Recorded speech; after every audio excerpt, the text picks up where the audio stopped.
una salachi garanu na akwụkwọ akụkọ nke taata bụ Mọnde ahịa Nkwọ abalị 29 nke ọnwa itoolu afọ 2025.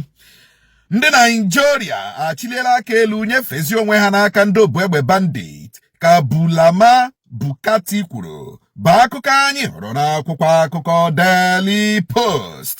N'otu akwụkwọ akụkọ Daily Post ka anyị hụrụ akụkọ sịrị mmetọ oke ruru ndị mmadụ. Onye isi ndị uwe ojii steeti Imo bụ CP Abokidanjuma amachiela ndị uwe ojii iji ụgbọala na-enweghị akara plate nọmba, gbachikwa ndị uwe ojii inyocha ekwentị ndị mmadụ nakwa ịnapụ ndị mmadụ ego n'aka ike, ọ kachasị ndị ntorobịa enwere na steeti Imo. Ndị obu egbe bandit egbuola ọtụtụ ndị mmadụ na steeti Kwara bụ akụkọ ọzọ gbara n'akwụkwọ akụkọ Daily Post na akwụkwọ akụkọ Vanguard ka anyị hụrụ akụkọ sịrị unu bụ ndị oyi ndụ egwu ka ụlọ ọrụ Dangote refinery kwụsịrị otu pengasin dịka ha malitere mfanye aka n'ụkwụ taa. Nye ndị Naịjirịa nchekwa tupu ịchọwa inwe ọnọdụ n'otu nchekwa United Nations ka otu pati ADC gwara Tinubu bụ akụkọ ọzọ gbara n'akwụkwọ akụkọ Vanguard. N'akwụkwọ akụkọ Vanguard ka anyị hụrụ akụkọ sịrị Jonathan ga-azọ ọkwa onye isi ala laghachi na Aso Rock na 2027 ka Jerry Gana kwuru. Otu pengasin akwụsịla ibunye Dangote refinery mmanụ crude n'ihi ọchịchọ ọ chụrụ ndị ọrụ ya bụ akụkọ ọzọ gbara n'akwụkwọ akụkọ Punch. N'otu akwụkwọ akụkọ Punch ka anyị hụrụ akụkọ sịrị mmadụ 31 nwụrụ ebe 50 merụrụ ahụ n'ọgbakọ ndọrọndọrọ ọchịchị enwere na India. Ọ dị mma, anyị ga-ekele onye isi ndị uwe ojii steeti Imo bụ CP Abokidanjuma maka mmachi ọ machiri ndị uwe ojii enwere n'Imo ibugharị plate nọmba, ibugharị ụgbọala na-enweghị plate nọmba nakwa enyocha ekwentị ndị mmadụ nakwa ịnwụchi ndị mmadụ, dowe ha na detention karịa mgbe ekwesịrị idowe ha nakwa ihe ndị ọzọ. Anyị ga-enye ya special video, special salutation video about this thing o mere ma kọwakwa ya ọfụma ka ndị mmadụ nwee ike ghọta ya. Adịmadịka ka ahụ na-ewu ekwuole na Jonathan ga-azọrịrị ọkwa onye isi ala na 2027 laghachikwa na Aso Rock. Jerry Gana kwuru nke, of course anyị mana Jerry Gana one of the ministers of Jonathan, mana ka anyị na-aga n'ubi ka ji na-aka. Dịka nke ahụ na-ewu otu pengasin akwụsịla ibunye Dangote refinery crude oil maka na ọ chụrụ some of the workers, probably the workers kwenyere ihe pengasin kwuru achụọ ha, you know, and all here pengasin ji shown that na Dangote refinery workers would belong to pengasin, so that ka ha na-erite uru ha na-erite n'iso n'otu ndị ọrụ.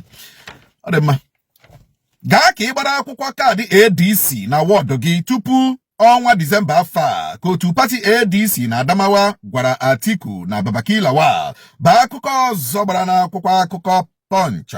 N'akwụkwọ akụkọ Nigerian Tribune ka anyị hụrụ akụkọ sịrị ndị dibịa bekee enyela ọchịchị etiti ohere ọzọ imezu nkwekọrịta ha.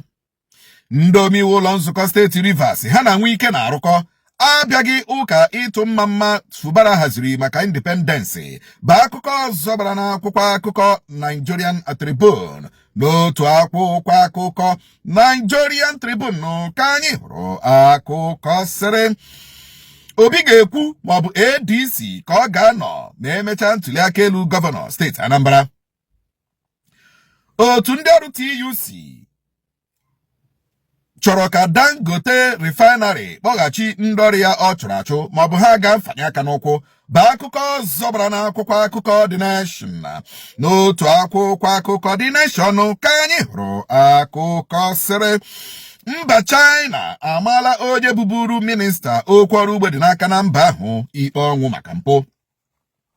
onye uwe ojii ọkwa inspektọ agbagbuola onwe ya n'amaghị ama na Kano bụ akụkọ ọzọ gbara n'akwụkwọ akụkọ The Nation na akwụkwọ akụkọ Dosodeghe ka anyị hụrụ akụkọ sịrị otu ndị ọkaiwu NBA akpọọla oku ka a napụta otu onye ọkaiwu ndị obu egbe tọrọ na Kogi ka a nabatachara ya dịka onye ọkaiwu. Anyị agaghị ekwe ka ị nara anyị ala anyị, ka ndị ejeme kwuru gwara Nonso Nkwa. Chọọ ka anwụchie ihe bụ akụkọ anyị hụrụ n'akwụkwọ akụkọ The White Paper. Ọ dị mma, o nwere ihe ndị Igbo na-asị o megburu di buru ụzọ akwa. Of course, anyị niile ndị na-efolo Nonso Nkwa na unu ga-ahụ ebe otu nwa okorobịa a na-akpọ Shalaman nọ na ndị ọkwa ọgbakọ ala ha. And of course, as the president of Nchekwa Ndị Ogbenye Foundation, ọwụ oke n'ọrụ dịrị anyị ichekwa ndị ogbenye, ichekwa ndị a na-emegbu, ichekwa ndị a na-anara ihe ha n'ike. We are into that case, and anyị agaghị echi na case ahụ apụ until justice is done.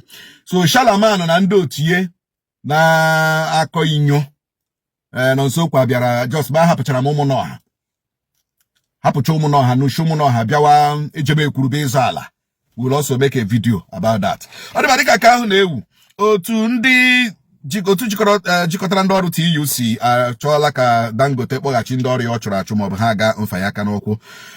Ka ahụ na-ewu ndị dibịa bekee enwere n'ala anyị agwala ọchịchị enyere ọchịchị etiti ultimatum ka o leba anya na nkwekọrịta, or else they will continue their strike. Ịma ndị especially ndị doctors na-arụ na FMC government hospitals lara strike, warning strike, mechaa laghachi na gọọmenti si nyetụbọ ha 2 weeks ka ha nwee ike leba anya na nkwekọrịta. But kamgbe ahụ ruo na eji ole nne gị kọkọrọrọ.